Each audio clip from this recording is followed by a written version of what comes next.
Boa noite, meus irmãos, irmãs. Vamos ter um tempo de oração. Pai, no nome de Jesus, nós queremos consagrar a Ti esse tempo, consagrar a Ti esse momento de estudo da Tua Palavra, rogar que o Senhor venha de uma maneira muito especial falar a todos nós, que o Senhor possa vir de uma maneira muito especial, abrir a Tua voz aqui entre nós, Pai, em nome de Jesus. Peço, Senhor, que derrame da Tua graça, Senhor, derrame do Teu Espírito, em nome de Jesus, Pai. Nós te pedimos carecidamente, o Senhor traga temor aos nossos corações, Tu possas verdadeiramente trazer temor, Senhor. Em nome de Jesus, amém. Meus irmãos, irmãs, abram comigo suas Bíblias aqui em 2 Timóteo. Nós vamos estudar aqui nesses 4 capítulos, 4 temas muito importantes para que nós possamos meditar e refletir sobre os dias que estamos vivendo. No domingo passado, compartilhei com vocês uma palavra de encorajamento, uma exortação, para que nós pudéssemos refletir os dias, esse tempo, esse momento, porque acredito que é de conhecimento e percepção e discernimento de todos que entramos dentro de um período, e possivelmente sem volta, sobre muitos aspectos, talvez do ponto de vista espiritual o mais delicado, é que esse é um tempo em que o povo de Deus se aprofundou numa grande apostasia. Paulo, quando ele escreve para os irmãos em Corinto, ele fala sobre as questões das dificuldades locais que aqueles irmãos viviam. E em determinado momento ele diz para aqueles irmãos que as divisões que eles estavam enfrentando tinham uma causa nobre: revelar os aprovados. E é verdade, meus irmãos, que as crises, elas existem para o povo de Deus para revelar a nossa maturidade, revelar o nosso coração. Aquela crise que houve entre os pastores de Ló e os pastores de Abraão só serviu para revelar o coração de Ló. Se você percorre a Bíblia estudando crises, você vai ver que as crises, elas do ponto de vista espiritual, elas tinham uma característica benéfica. Em que sentido? De sempre revelar o coração dos homens aprovados e expor a condição dos reprovados. Essa é uma época que a gente está vendo isso, vivenciando o quanto pessoas imaturas, elas estão se tornando mais imaturas, ou expondo o lado mais obscuro da sua imaturidade, da sua infidelidade, da sua negligência. Se tem uma coisa que essa pandemia tem provado, do ponto de vista da espiritualidade, é a condição de pessoas espiritualistas. E em muitas oportunidades eu estive advertindo os irmãos nesses últimos dias sobre isso, espiritualismo. Espiritualismo é uma condição da superficialidade da fé. Porque, irmãos, falar de Cristo, falar do Evangelho, mas não conhecer o Evangelho, é superficialidade. Falar de Cristo, cantar canções a Cristo e não ter intimidade com Cristo, é religiosidade. Falar de Deus e não conhecer os seus atributos, e não reverenciar, e não ter temor a Ele, é superficialidade religiosa, é carnalidade. E é o que mais existe hoje. Nós não estamos passando uma grande prova no sentido espiritual. Nós vamos passar, eu acredito. O que nós estamos passando é um tempo de restrição. Uma restrição que atinge o mundo todo. Nós não estamos vendo nenhuma perseguição à igreja. A igreja ela está muito bem acomodada nesse mundo. O nosso grande desafio hoje é permanecer na fé. Nosso grande desafio hoje é sair dessa superficialidade. Nosso grande desafio hoje é viver o Evangelho de maneira genuína, verdadeira, em meio às provas, em meio às opressões, em meio às tribulações. Porque o nosso mundo, ele já vinha em um grande processo de mudanças, mudanças sociais, mudanças de comportamento, uma cultura que ela foi se degradando com a libertinagem. Então, isso veio ocorrendo. O que nós tivemos foi um tempo de clausura, onde as pessoas tiveram que voltar para os seus lares, onde houve o lockdown, e muitas pessoas ficaram restritas aos seus lares. Porém, em muitas situações, as pessoas se encontraram emocionalmente perdidas, sem foco, sem direção, sem rumo. E tudo isso só provou o quanto as pessoas eram superficiais, sem visão, sem esperança, sem fé. Os cristãos, e muitos se mergulharam pelas oportunidades malignas que Satanás cria e tira as pessoas do caminho, tira as pessoas da comunhão. E hoje, irmãos, nós temos que olhar com muito cuidado, com muito discernimento, a questão do evangelicalismo, a questão da espiritualidade degradada.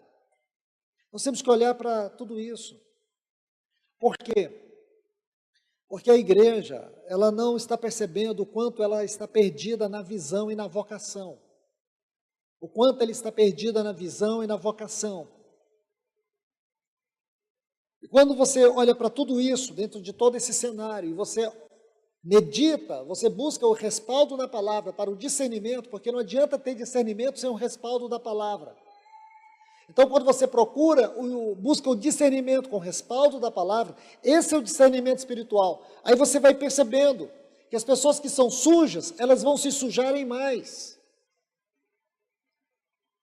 E avançando nesta avaliação, nesta análise, nessa reflexão, dentro do livro de Apocalipse, o que eu lhes mostrei no domingo passado, é que por detrás de todo este cenário obscuro está o inimigo, o anticristo, por meio da pessoa, por meio do espírito e por meio do sistema maligno. Ele está produzindo uma igreja com I minúsculo, uma igreja para ele, uma igreja que vai apreciar os seus milagres, uma igreja que vai cultuá-lo. E tudo isso, irmãos, já tem sido advertido, não é agora, é há muitas décadas, talvez séculos.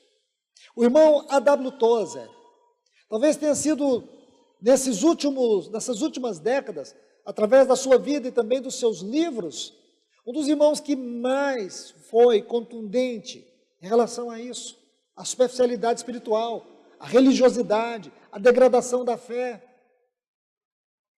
Como as pessoas começam a ter uma vida extremamente pervertida do ponto de vista espiritual, a mistura maligna, a falta do bom senso, a falta de coerência. Então é muito comum hoje, para os cristãos, por exemplo, eles ouvirem músicas mundanas com toda naturalidade. Eu já ouvi uma pessoa falar que ela gosta de ouvir uma cantora inglesa, uma cantora ímpia. Ela gosta de fazer meditações da Bíblia ouvindo aquela cantora. Sim. É muito comum as pessoas, nos seus lares, nas suas casas, terem uma vida dupla. O que elas são na vida da igreja, do testemunho da igreja, não é o que elas são nas suas casas. Ali, muitos gostam de assistir novelas, acompanhar as novelas, os filmes promíscuos, cheios de criminalidade, violência, sexo. Essa vida dupla não é vida cristã. É isso que eu chamo de degradação. É isso que santos profetas do passado condenavam. E hoje nós vivemos isso, irmãos. Hoje o ministério é profissional, a igreja é uma entidade, a fé é uma sensação psicológica, Deus é um negócio, é um amuleto. A reunião da igreja é o lugar aonde nós vamos para experimentar algo, para receber algo, e por aí vai. E dentro desse contexto eu digo para vocês, é que o anticristo está produzindo uma igreja leviana, mundana, uma igreja que vai adorá-lo. Porque se você pegar em uma chave bíblica a palavra adoração, no livro de Apocalipse você vai ver quantas vezes faz este livro menção à adoração ao anticristo. Muitas. E a gente lê aquilo e ignora. A gente lê aquilo e despreza. Porém, eu preciso chamar a atenção de vocês que todas as vezes que esta palavra adoração ocorre no livro de Apocalipse, está falando de culto espiritual, de culto devocional. Não são centros de espíritas, não são os centros de umbanda, não são os grupos satanistas que estarão adorando o anticristo. O anticristo será adorado por uma anti-igreja. Será cultuado por esta geração que nós estamos vendo aqui, diante dos nossos olhos, que defendem homens, que defendem os princípios governantes deste mundo. Tudo isso, irmãos, faz sentido para mim, porque se eu leio a Bíblia com tamanha seriedade, eu não consigo interpretá-la à luz de uma realidade, então o que Deus está falando?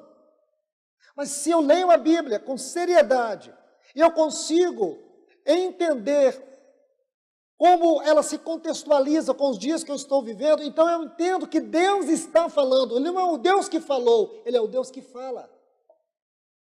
Vocês compreendem, irmãos? E é necessário fazer um alerta. É necessário exortar a igreja. Uma igreja que não é exortada. Uma igreja que não é confrontada. Uma igreja que não é alertada. Mais cedo ou mais tarde, ela perderá o seu brilho, ela perderá o seu testemunho, ela perderá a sua visão celestial, ela perderá a sua vocação e ela vai se encontrar caminhando a ermo. Ela vai se encontrar um dia aos pés do anticristo, adorando ele, servindo ele, aplaudindo ele. Nosso Senhor Jesus, ele foi claro. Ele foi claro. Mateus 24, o Senhor Jesus foi claro. Ele diz que muitos viriam em seu nome e enganaria muitos. Muitos. Até mesmo os escolhidos. Podem ser enganados. Então, nós temos que agradecer a Deus, se Ele ainda está abrindo os nossos olhos, se Ele está derramando sua palavra como um colírio, nós temos que agradecer a Deus, nós temos que dizer, bendito é o Senhor que está nos alertando, que ainda tem uma palavra, mesmo que ela esteja na contramão da onda evangélica, que seja esta palavra de Deus. Porque o que nós estamos vendo? A defraudação do ministério, a poluição que as pessoas estão procurando fazer do evangelho, é uma coisa assustadora. O chamado de Deus para mim e para você, irmãos, é que sejamos uma igreja verdadeira, custe o que custar. Que nós não venhamos a baixar o preço. que nós venhamos batalhar pela causa do Evangelho. Digo para vocês que o inimigo está trabalhando com todas as suas forças para produzir uma igreja que ela já está aí. Essa igreja já está aí, não é uma questão de vai acontecer, ela já existe hoje. Ela está aqui hoje. Ela está disposta a adorá-lo. Ela está disposta a servi-lo. Se você estudar a questão de adoração na Bíblia, você vai descobrir que a adoração na Bíblia, ela deve ser exclusivamente a Deus e a mais ninguém. Ninguém poderá receber adoração, só Deus.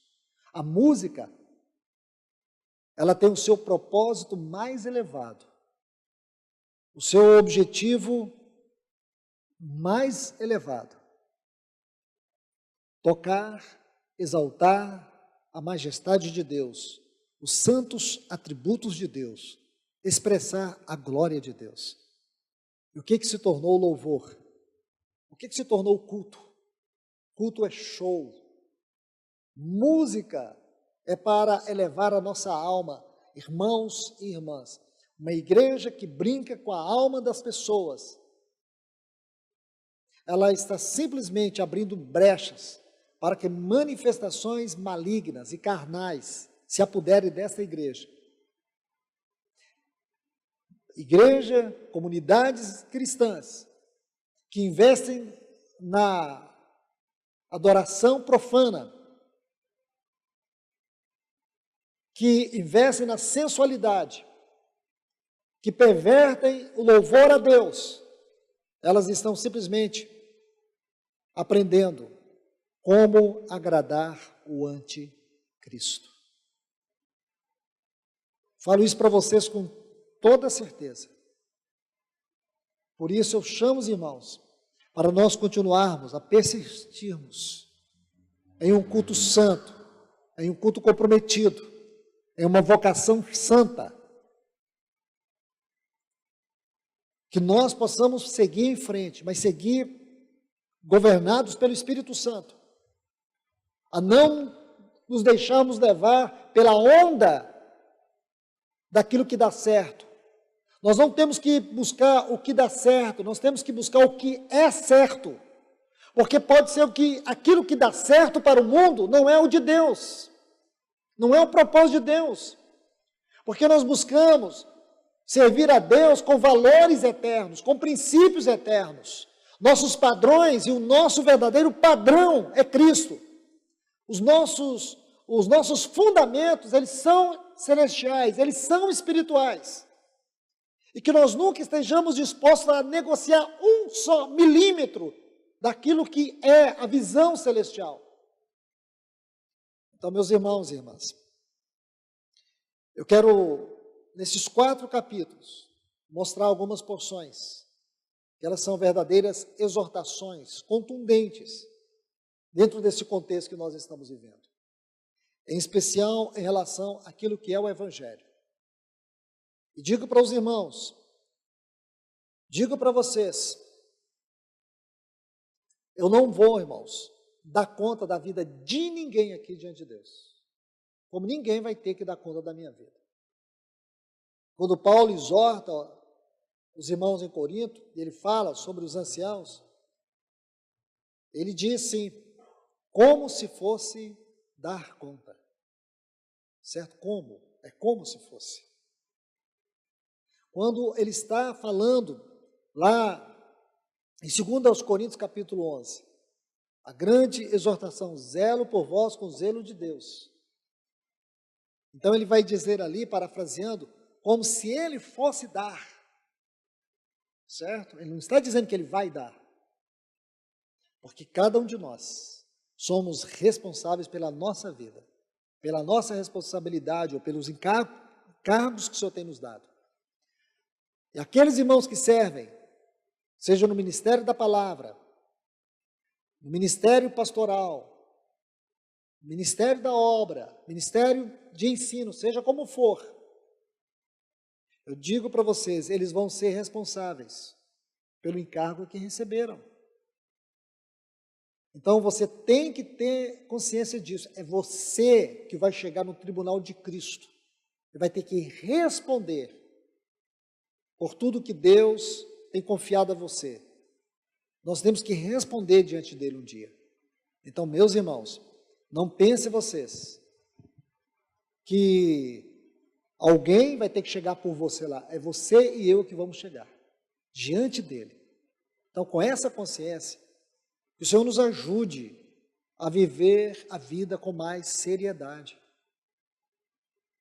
E as pessoas muitas vezes não se dão conta, irmãos. Elas só se dão conta enquanto estão ouvindo. Mas a memória leva poucos minutos para esquecer tudo e voltar à mesma vida velha, sem transformação. Se as pessoas acham que podem viver assim, amém.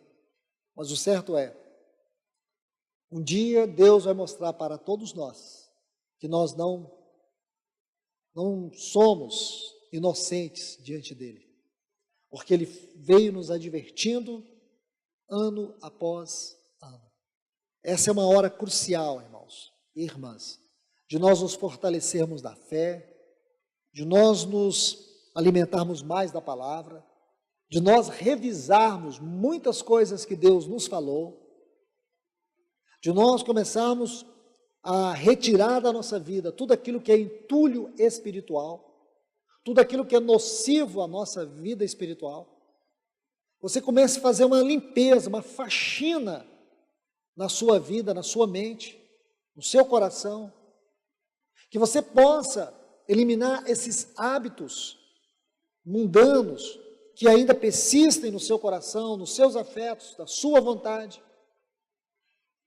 Que a gente possa, irmãos e irmãs, fazer isso.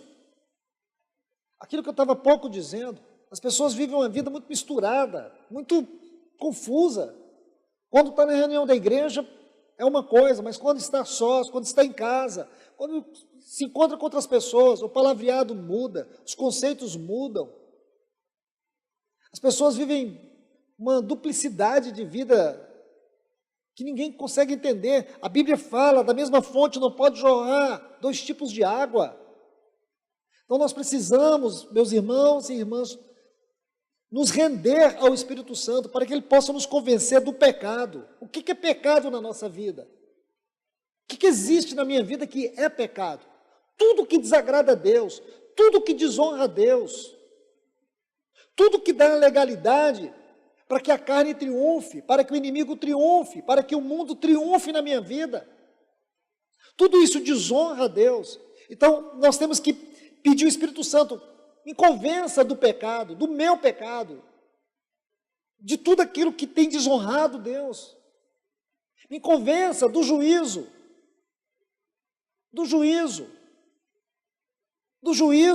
que Deus um dia vai exercer lá no tribunal de Cristo. Ele vai exercer o seu juízo contra nós, não é para nos condenar, mas muitos, eles não serão condenados ao inferno no tribunal de Cristo, mas eles serão reprovados no reino de Cristo, porque nossas obras serão julgadas, o valor delas, a natureza delas, em termos de responsabilidade, em termos de fidelidade, Deus vai julgar. E o Espírito Santo precisa nos convencer da justiça de Deus, do juízo de Deus, porque Deus é justo. Nós precisamos conhecer a justiça de Deus, saber que Deus, nele não existe variações, ele é um Deus correto, ele é um Deus santo, ele é um Deus que não se convence, mesmo que nós possamos usar todas as nossas artimanhas, mesmo que nós venhamos tentar produzir com as nossas obras algo de valor que possa nos favorecer diante dele. Deus não se deixa levar, ele é um Deus justiça. O Espírito Santo precisa nos convencer quanto à justiça de Deus e quanto ao juízo de Deus. Nós precisamos dessa ajuda do Espírito Santo.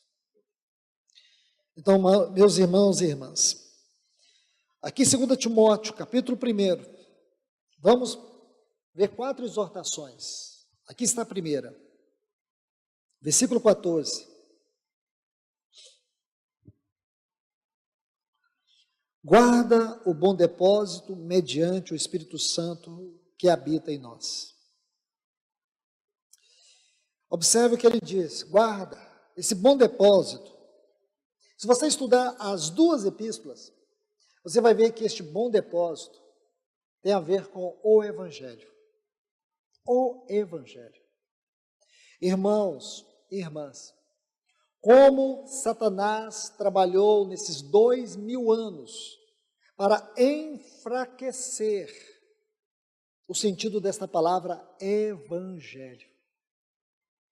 Se você é um cristão raso, confuso, superficial, você nunca saberá o verdadeiro sentido da palavra Evangelho. Hoje, Evangelho é uma coisa muito genérica. Hoje, Evangelho é algo que as pessoas não perscrutam, não conhecem, não discernem, não entendem. Parece que o Evangelho é tudo que fala de Deus. Tudo que as pessoas falam de Deus é Evangelho. Nós vamos estudar, se o Senhor permitir, na próxima semana, nós vamos iniciar o estudo da Epístola aos Gálatas. Esta palavra, nessa epístola, é uma palavra sagrada, é uma chave. É uma chave. Essa epístola, embora bem pequena, uma epístola curta, porém esta palavra, Evangelho, é uma palavra que tem um grande realce dentro dessa epístola.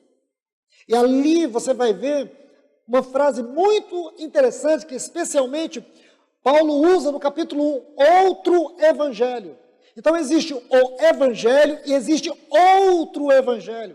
Ele chega a dizer no versículo 1, no versículo 8 do capítulo 1, se alguém vos anuncia outro evangelho, que não seja este, é maldito. Esse texto é muito importante. Outro evangelho. Existe um outro. Existe um evangelho falsificado. Existe um evangelho que ele traz dentro do seu conteúdo a raiz do engano, da mentira, que aparentemente este outro evangelho, ele traz satisfação, mas ele tem o único objetivo de atingir nossa alma e nunca o nosso espírito. O evangelho de Cristo, o evangelho que ele tem sua origem, a sua derivação em Cristo, é aquilo que está em Hebreus 4:12, é uma espada viva, cortante e penetrante. Este é o evangelho. O evangelho que perfura, o evangelho que esmaga, o evangelho que corta, o evangelho que ele nos coloca prostrado, o evangelho que nos leva à conversão, que nos leva ao arrependimento. Este é o evangelho. O que Paulo disse, eu não me envergonho do evangelho porque ele não tem, ele é o poder de Deus. Ele não é um evangelho humano, ele é um evangelho divino. Ele é a revelação plena do propósito eterno de Deus. Este evangelho, ele é poder. Esse evangelho, ele nos confronta, ele nos liberta, ele é luz, ele é vida, ele é unção, ele é graça, ele é amor. Esse evangelho, ele procede da pessoa e da obra do nosso Senhor. Quando nosso Senhor entrou nas profundezas do abismo, ele foi até o Tártaro, ele pregou aos espíritos em prisão o quê? O Evangelho. Então, irmãos, durante 2000 anos, se eu pudesse definir a pior obra de Satanás, eu diria assim para vocês, como vou dizer agora, a pior obra de Satanás, ao meu ver, foi diluir na mente dos cristãos o conceito do Evangelho. Porque dá-se a ideia que o Evangelho é qualquer coisa que alguém pregue sobre Deus. Sendo que o nosso Senhor Jesus advertiu que muitos viriam para enganar através do quê? De um falso evangelho. De um evangelho recheado de mentiras, de engano. Queridos irmãos, irmãs, essa maravilhosa carta, não essa maravilhosa carta, essas duas preciosas cartas que Paulo escreveu para Timóteo, ele trata disso com muita propriedade. Observe aqui, por favor, no capítulo 4. Ele diz assim, a partir do versículo 1, o Espírito afirma expressamente, essa palavra expressamente, ela tem que ser examinada com muito zelo, porque ela traz o sentido de uma urgência. Urgência é algo que é urgente, é algo que precisa ser visto com muito cuidado. O Espírito expressamente, urgentemente. Paulo buscou esta palavra apenas para acentuar a importância. Ele diz assim, que nos últimos tempos, meus irmãos, Paulo dizia isso, mas ele dizia com um coração profético. Ele estava dizendo para Timóteo, porém o Espírito Santo está dizendo a nós. O que eu quero dizer, e eu me atrevo aqui a dizer isso para vocês, se essa carta foi importante para Timóteo, amém, com absoluta certeza, foi. Porém, quando você olha de uma maneira mais cuidadosa, você vai ver que aqui, neste primeiro versículo, você vai perceber que o grande objetivo, o objetivo final, o cumprimento final do que está escrito aqui, era para nós, e precisamente para a igreja que viveria aquele tempo perto da vinda do Senhor, na proximidade da vinda do Senhor. Por isso, esta frase, últimos tempos, ela foi colocada aqui. E esta frase, ela se harmoniza muito bem com a outra frase, o Espírito afirma expressamente. Quando você junta essas duas frases, você percebe que dentro do coração de Paulo havia um clamor de Deus. Por isso que, ao ler um texto como esse, ele precisa, muito mais do que saltar diante dos nossos olhos, ele tem que causar um grande impacto no nosso coração.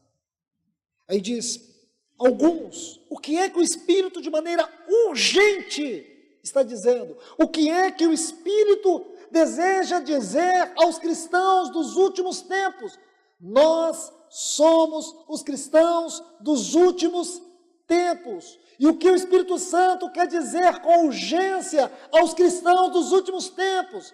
Que alguns apostatarão da fé por darem crédito, por darem ouvido a quê? A ensinos de demônios. Ensinos de demônios é o outro evangelho. Ensinos de demônios não são os ensinos ministrados nas encruzilhadas, nos salões de feitiçaria, de satanismo. Não. Os ensinos de demônios aqui que Paulo está dizendo para Timóteo, o Espírito está dizendo a nós. Separe isso. Paulo disse a Timóteo, ele escreveu para Timóteo, porém o Espírito Santo está dizendo a nós, tente separar isto. Ele está dizendo a nós sobre ensinos de demônios. Aonde? Agora. Sabe o que são esses ensinos de demônios? É o que nós estamos assistindo, presenciando. São essas mensagens que você acha muito bonita, porém não tem vida, não tem confronto, não te transforma, não te quebranta, não te leva à oração, não te leva à rendição, não te leva ao arrependimento, não te coloca aos pés do Senhor. Estes são os ensinos de demônio. Essa mensagem superficial, essa mensagem que massageia ego, são ensinos de demônios. Essas mensagens que não nos leva a colocar o nosso rosto aos pés do Senhor, são ensinos de demônios. Consegue entender isso? Essas mensagens recheadas de chavões, de retórica, são ensinos de demônios que não visa livrar as pessoas do inferno, porém enraizá-las na terra. São ensinos de demônios. É isso que ele está dizendo. É disso que o Espírito Santo está nos advertindo. Ele diz, pela hipocrisia. Sabe o que é hipocrisia aqui? Dissimulação. falsidade, ensinos recheados de dissimulações. Se você pegar apenas essa última frase, espíritos enganadores, ensinos de demônios, pela hipocrisia, pela dissimulação, tem um livro na Bíblia que ele foi todo escrito para tratar desse assunto, o livro de Judas. Consegue entender, irmãos? Você vê aqui, dos que falam mentiras. É isto que é o outro evangelho. Este é o outro evangelho. Quando você analisa apenas 2 textos, você consegue compreender o peso que tem toda esta carta, dentro desse contexto, dentro deste assunto. Então Paulo está colocando aqui esse paradoxo, ele está mostrando para nós, guarda o bom depósito. Por que guardar o bom depósito? Porque somente o bom depósito, a palavra bom aqui, ela traz a ideia de beleza no sentido mais elevado da definição. Também traz a ideia de bondade no sentido mais elevado da definição. Quando você pega bondade e beleza no sentido mais elevado da definição, você está falando do caráter de Deus. Então, o bom aqui, o belo aqui, tem a ver com o caráter de Deus. Esse bom depósito é tudo aquilo que contém o caráter de Deus. É isso que nós chamamos de evangelho. Evangelho tem a ver com o caráter de Deus. Então, irmãos, eu volto a dizer para vocês, qual foi a terrível obra de Satanás nesses 2000 anos? Enfraquecer o evangelho, diluir o evangelho. Produzir uma mensagem que ela visa unicamente massagear o ego, porém nunca tocar o nosso espírito. E este é sempre o grande diferencial entre o evangelho e o falso evangelho. Porque o falso evangelho, ele traz as suas nuances antropocêntricas, coloca o homem no centro. Tem até um vídeo muito popular nos nossos dias, em que um coach, ele vira assim para a sua plateia e diz, você é o centro. E ele começa a falar das pessoas. Que mentira! E quem ouve isso, irmãos, não fica feliz em saber que eu sou o centro. Esse era o pensamento medieval, que os astros giravam em torno da Terra. O inimigo vem fazendo isso, colocando um evangelho antropocêntrico. Porque todo o trabalho de Satanás, desde a sua queda, ou antes da sua queda, por que não dizer assim, antes da sua queda, o que deixava Lúcifer inconformado? É porque Cristo sempre foi o centro de tudo para o Pai. Ele não deixou de ser. E ele tem toda a centralidade, ele tem toda a preeminência. Existe um livro escrito na Bíblia para tratar deste assunto com grande propriedade. A carta que Paulo escreveu aos Colossenses. Nesta carta, você vai ver que a grande ênfase é que Cristo, ele é preexistente, que Cristo, ele é eterno, que Cristo é o centro, que ele tem toda a centralidade em toda a eternidade. E é isso que Satanás trabalha. Por isso hoje, como eu estava dizendo há pouco, as adorações, os cânticos hoje, são voltados muito à igreja. Os cultos têm a ver com o nosso bem-estar. As pessoas entram num culto cristão, elas saem cheias de motivações. Elas saem tão felizes. Não demora muito tempo. Aí vem a ansiedade, a depressão, a opressão, a destruição. Porque este evangelho é o evangelho do engano, é o outro evangelho. Então a primeira exortação aqui é esta, meus irmãos e irmãs. Guarda o bom depósito. Reflita comigo aqui, observe. Volte para o versículo que faz contexto a este texto, a este versículo 14. Olha o versículo 13. 2 Timóteo 1,13. Olha o que ele diz: mantém o padrão das sãs palavras. O que significa estas sãs palavras? É uma outra forma de Paulo descrever o Evangelho. O Evangelho são palavras santas. Por quê? Porque essas palavras, elas são extraídas do caráter santo de Deus. Essas palavras, elas visam santidade, visam transformação.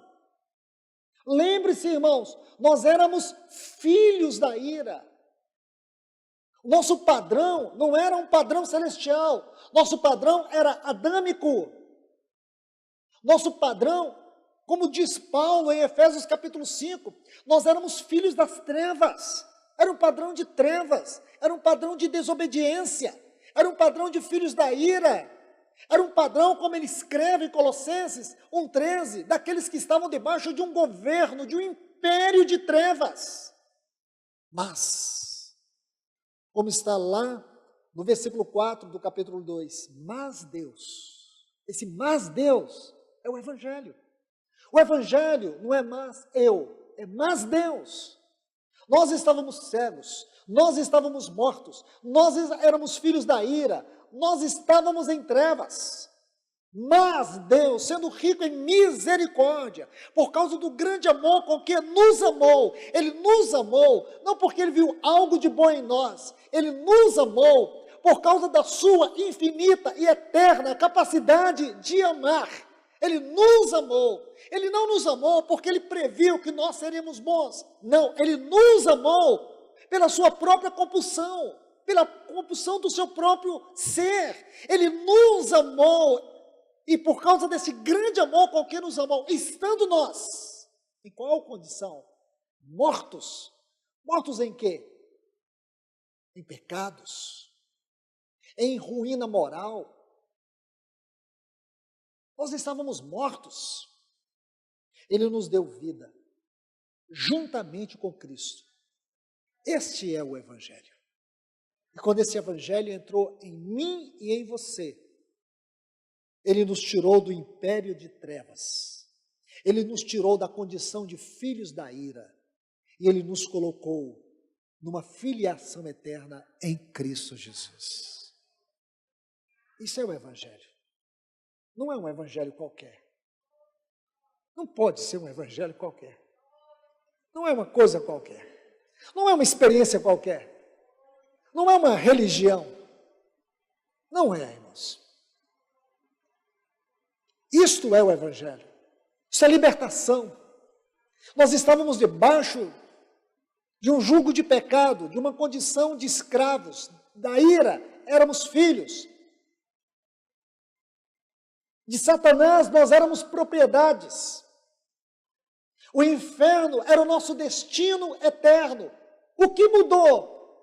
O que mudou foi que este Evangelho, um dia, nós estávamos mortos. Olha o que Paulo diz, nesse mesmo capítulo 2 de Efésios.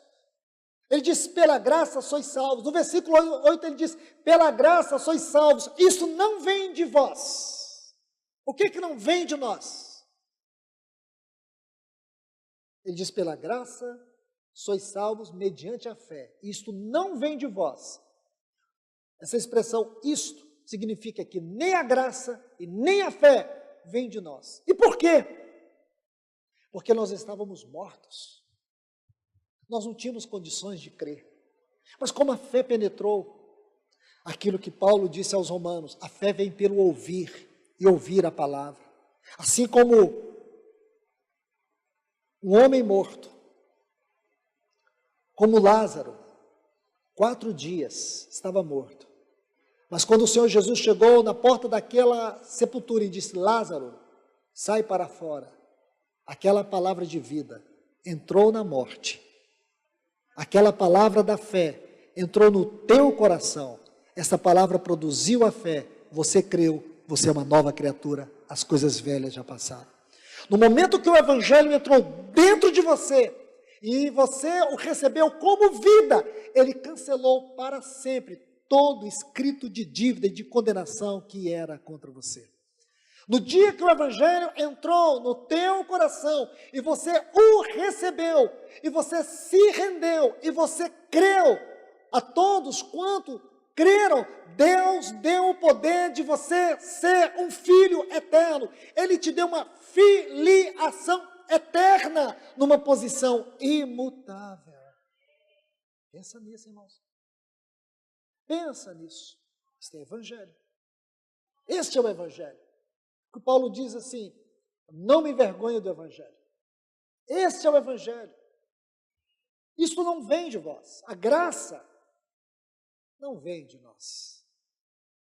Ele nos amou, Ele foi misericordioso, Ele derramou sua graça. O amor, a misericórdia e a graça é o conteúdo do Evangelho dado a nós. O amor de Deus. No amor de Deus, Ele se deu a nós. Deus amou o mundo de tal maneira que deu. O amor de Deus fez de Deus uma dádiva para nós. Pela graça sois salvos. A graça é Deus ter dado a nós o que nós não merecíamos. Por causa do grande amor com que nos amou, estando nós mortos em nossos delitos e pecados, nos deu vida, Ele deu Ele mesmo. E a misericórdia de Deus é Deus não dá o que merecíamos. O que mereciam os filhos da ira? O que mereciam os filhos da desobediência? Mereciam o inferno. Mas foi a misericórdia de Deus que fez com que Deus não desse a nós o que merecíamos. Esta misericórdia, esta graça, é este amor que é o conteúdo do Evangelho, meus irmãos e minhas irmãs. Vamos para um outro texto, porque eu preciso concluir este assunto. Já vi que eu não vou conseguir, mas o assunto do Evangelho é algo que nós vamos estudar durante algum tempo, juntamente com vários irmãos aqui, sobre a Epístola aos Gálatas. Capítulo 2, 3 e 4. Paulo diz: participa dos meus sofrimentos como um bom soldado de Cristo Jesus. Nenhum soldado em serviço se envolve em negócios desta vida, porque o seu objetivo é satisfazer aquele que o arregimentou. Essa é outra exortação muito importante para os dias que nós estamos vivendo. Como eu disse, dias conturbados, de incertezas, de conflitos. Porém, esses dias, eles só estão afunilando, porque nós sabemos que nessa última década, o mundo entrou em um profundo colapso social e moral. Nós vimos aqui, eu até citei isso na última palavra, eu estava vendo um pequeno vídeo e vendo a população da Argentina vibrando. E toda aquela vibração, toda aquela alegria festiva, era porque agora as mulheres têm o direito de fazer dos seus úteros um cemitério. Não é absurdo isso, irmãos? Mulheres agora podem matar os seus filhos. Eu estava vendo uma estatística, até publiquei, se eu errar aqui na informação, vocês me perdoem. Eu vejo, foi até um escritor que citou isso, e eu vejo que as pessoas perdem a noção. Parece que no último ano, 42 milhões de crianças foram assassinadas no útero de suas mães.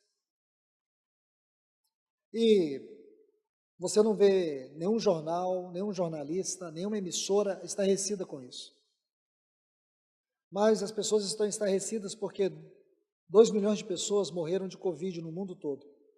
Se eu estiver aqui trocando os números, vocês me perdoem, trocando assim, errando, mas eu acho que é isso a estatística. Eu até publiquei isso numa página. Mas irmãos e irmãs, e é uma grande verdade. Como que o mundo não se assusta com isso? Não dá para entender.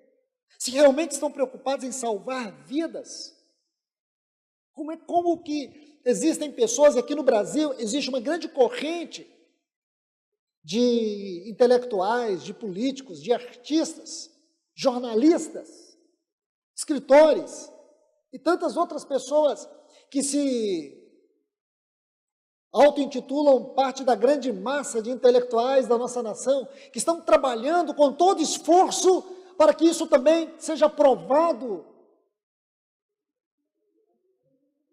de maneira ampla em nosso país. Não é assustador? Não tem uma questão delicada aí? Quem se importa, irmãos? Quem se importa com isso? Eu estou citando apenas esse exemplo, mas poderia citar outros, que mostra a degradação da nossa sociedade. Meus irmãos, o Senhor busca nesse tempo uma igreja que tenha testemunho, uma igreja que verdadeiramente seja clara na sua vocação. Esse mundo não tem esperança. O que Paulo está dizendo aqui nesses textos, sofre, participa dos meus sofrimentos. O que significa essa frase nesse contexto? Será que Paulo está dizendo para Timóteo que ele viesse para a prisão juntamente com ele? Não. O que Paulo estava dizendo, isso precisa ser entendido com toda clareza. Paulo estava naquela condição de sofrimento, de condenação por causa do Evangelho. Você entende? Participar dos seus sofrimentos não era estar na mesma condição de prisão, mas aquilo que o levou à prisão, aquilo que o levou a sofrer. Por que Paulo estava preso? Paulo estava preso por causa do Evangelho. Então o que Paulo está dizendo para Timóteo aqui é: sofre pelo Evangelho.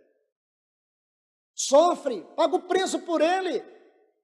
Será, irmãos, que nós estamos dispostos a sofrer pelo Evangelho? Não é mais fácil pregar o que todo mundo está pregando? Não é mais fácil você pregar um Evangelho que produz sensações positivas? Não é mais fácil fazer o papel do bobo da corte, tentar alegrar as pessoas? Não é melhor assim? É melhor. Porque você vai ser sempre aplaudido, amado, lisonjeado, honrado. Mas como Paulo morreu? Paulo morreu de uma maneira vergonhosa para os padrões sociais daquela época. Mas os profetas morreram assim. Isso está registrado em Hebreus capítulo 11. A história dos apóstolos, eles não tiveram vida fácil. Eles tiveram que viver na contramão. Quem hoje está disposto a viver na contramão? Não é melhor seguir o curso do mundo? Não é melhor ser uma igreja onde as pessoas possam dizer: este é um povo feliz, este é um povo festivo, este é um povo alegre, este é um povo que tudo pode, tudo faz. Esse é um povo que eles não têm como ser discriminados. Irmãos, sabe por que muitos estão assim? Porque nunca confrontam o pecado. Porque nunca mostram a verdade. Porque muitos dos seus líderes vivem em função de satisfazer o ego das pessoas. Pregam o que as pessoas querem ouvir. Falam coisas bonitas. Não estão dispostos a pregar o Evangelho verdadeiro. Porque esses pregadores, eles só se importam com a vida deles, com o bolso deles. Eles fazem da igreja um cabide de emprego. Porque para muitos desses, a obra de Deus é um negócio particular. É algo profissional. Mas eu tenho certeza que um dia o justo juiz julgará essas pessoas. Então, meus irmãos, nosso chamado aqui é pagar o preço pelo Evangelho. Esse preço envolve muitas coisas. Não só o preço quanto à verdade, mas o preço da consagração, da dedicação e da devoção. O preço diante de Deus e o preço diante das pessoas. O preço que se tem que pagar no púlpito, mas o preço que tem que se pagar primeiramente diante de Deus. Porque o nosso serviço, ele é, por excelência, um serviço a Deus. Aquilo que está em Atos 13:1, servindo eles ao Senhor. Disse o Espírito Santo: separai-me. Estavam ali profetas e mestres em Antioquia, servindo ao Senhor. Ministério é, em primeiro lugar, ao Senhor. Então, este também é o preço que temos que pagar. O preço da dedicação, o preço da devoção, o preço da entrega, o preço da consagração. Para que nós não sejamos canais sujos, tentando que uma água limpa e pura, que procede do trono, percorra nossa vida para fluir sobre outros.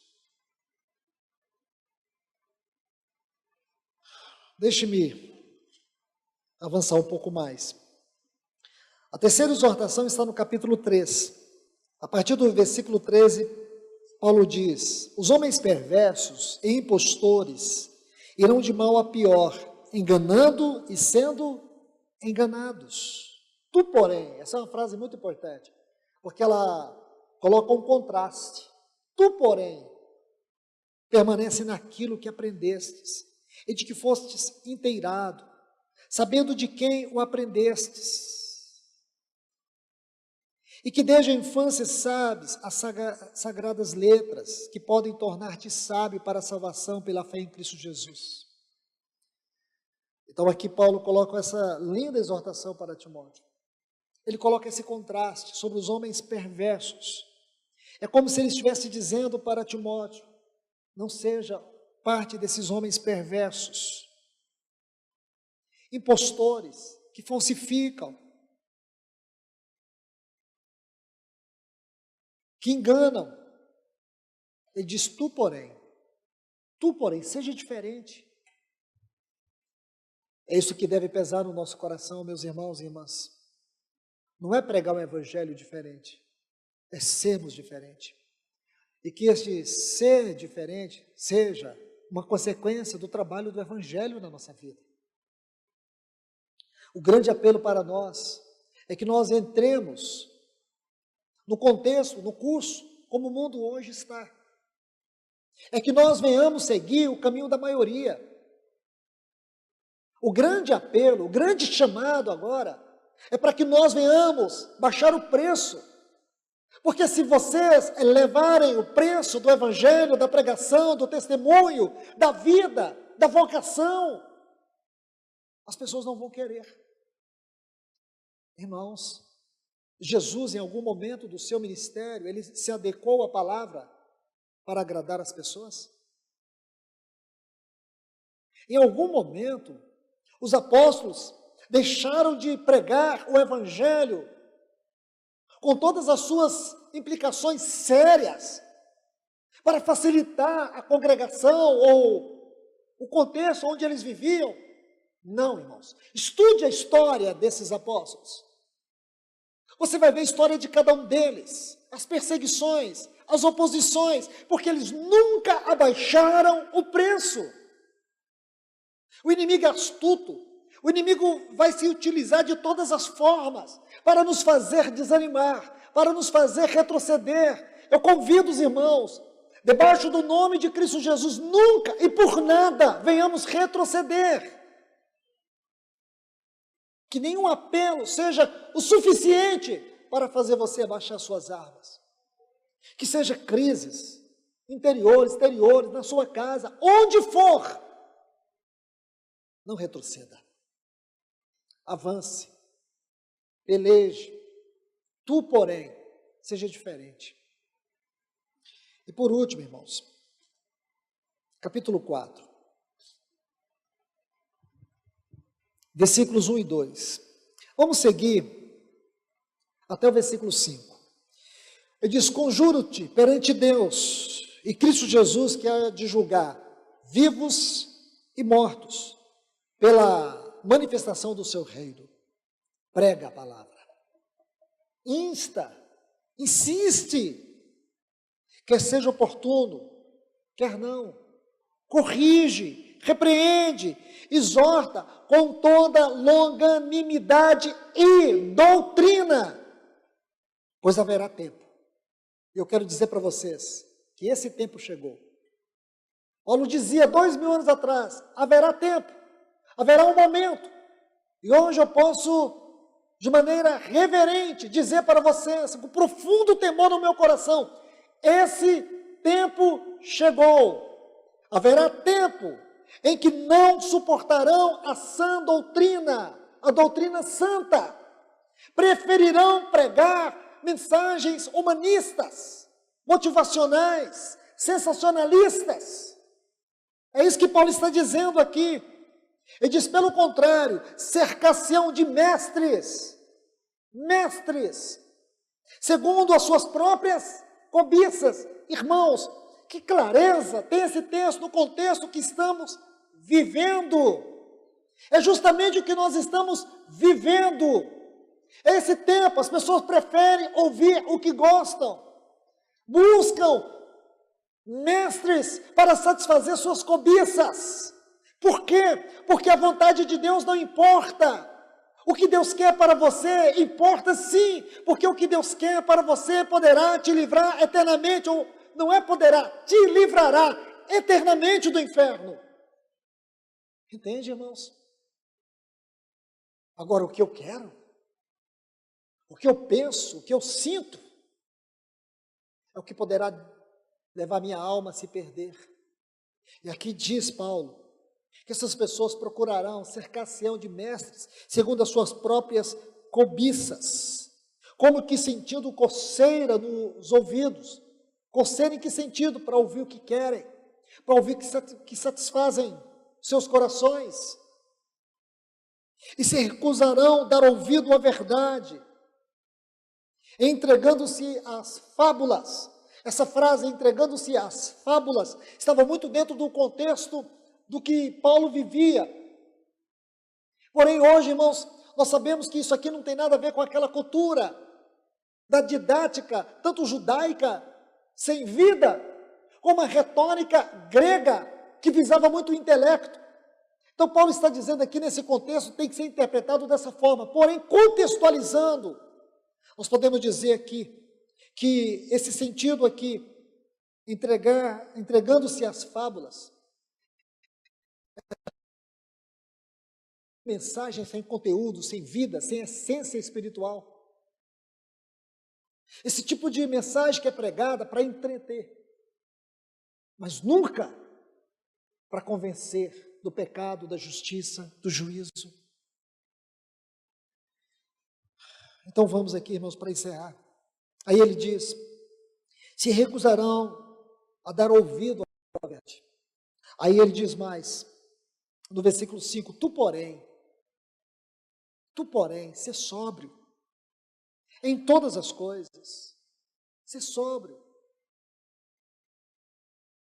suporta as aflições, faz o trabalho de um evangelista. O que é o trabalho do evangelista?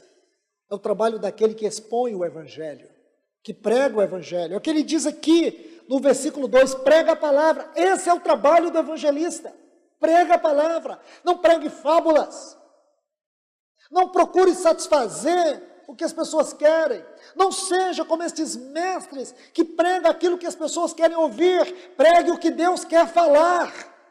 É isso que Paulo está dizendo, prega o evangelho. Pregar o evangelho é pregar aquilo que Deus quer falar, não é pregar o que as pessoas querem ouvir.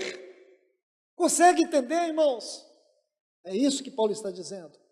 Ser sóbrio, faz o trabalho de um evangelista, cumpre cabalmente o encargo que você tem do Senhor. Então, meus irmãos e irmãs, essas 4 exortações que eu quero deixar aqui para vocês, concernente à nossa mais urgente necessidade do retorno verdadeiro ao Evangelho de Cristo. Nós não podemos falhar, nós não podemos retroceder. E aqui eu falo para todos vocês que estão me ouvindo, aos irmãos que estão no Zoom, por causa desses protocolos, ainda não podemos reunir todos juntos. Mas estamos aqui com os irmãos do Zoom, vocês aqui, eu digo para todos, não vamos retroceder. Vamos prosseguir no Evangelho de Cristo, porque um dia o nosso Senhor voltará, e Ele será glorificado na sua igreja. Ele vai recompensar cada um de nós, todos aqueles que perseveraram no Evangelho, que não retrocederam, que pagaram o preço por este Evangelho. Que essa exortação, ela possa encher o nosso coração nessa noite. Que o Senhor nos ajude, irmãos. Que este Evangelho possa nos convencer de tudo que está errado em nossa vida, de tudo aquilo que tem desonrado Deus. Nós não podemos ser uma igreja que ama o Senhor apenas de palavras. Nós precisamos amar o Senhor de atitudes. Nós precisamos amar o Senhor de todo o nosso coração. Não é amar da boca para fora. Não é honrar a Deus quando cantamos cânticos que estão colocados ali. É honrar a Deus e cantar a Deus com testemunho diário da nossa vida. É na nossa guerra contra o pecado, contra a carne, contra o mundo, que nós precisamos honrar a Deus. É aí que está a verdadeira adoração. Então que o Senhor nos ajude e que a sua palavra, o verdadeiro Evangelho, seja sempre uma demonstração que o céu está aberto sobre nós. Que Deus nos abençoe. Amém. Pai querido, no nome de Jesus, nós te louvamos, nós te agradecemos, nós te bendizemos, Senhor, por mais uma oportunidade, Senhor, que temos de estar aqui na tua presença. Pode ser que pessoas não valorizem isso, não sintam isso. Porém, Senhor, há um povo que sente, Senhor. Há um povo que sabe que quando está reunido, 2 ou 3, em teu nome, tu estás presente. Dá-nos um coração reverente. Dá-nos um coração que te honra, Senhor. Senhor, que a tua palavra, este poderoso Evangelho, seja vida em cada um de nós aqui nessa noite. Que esta palavra penetre dentro do nosso coração. Senhor, arranca o que tem que ser arrancado. Nos liberte de tudo aquilo que não tem honrado o Senhor na nossa vida. Tire de nós toda essa mistura, toda essa água suja desse mundo, das coisas vãs desse mundo. Aquilo que tem roubado o nosso tempo com o Senhor, tira da nossa vida. Pelo poder do teu Espírito, pelo poder da tua palavra. Tira, Senhor, em nome do teu Filho Jesus. Nós confiamos no poder da tua palavra. Nós confiamos no poder do Evangelho. Nos ajude, Senhor, a experimentar esse poder na nossa vida. Em nome de Jesus. Amém.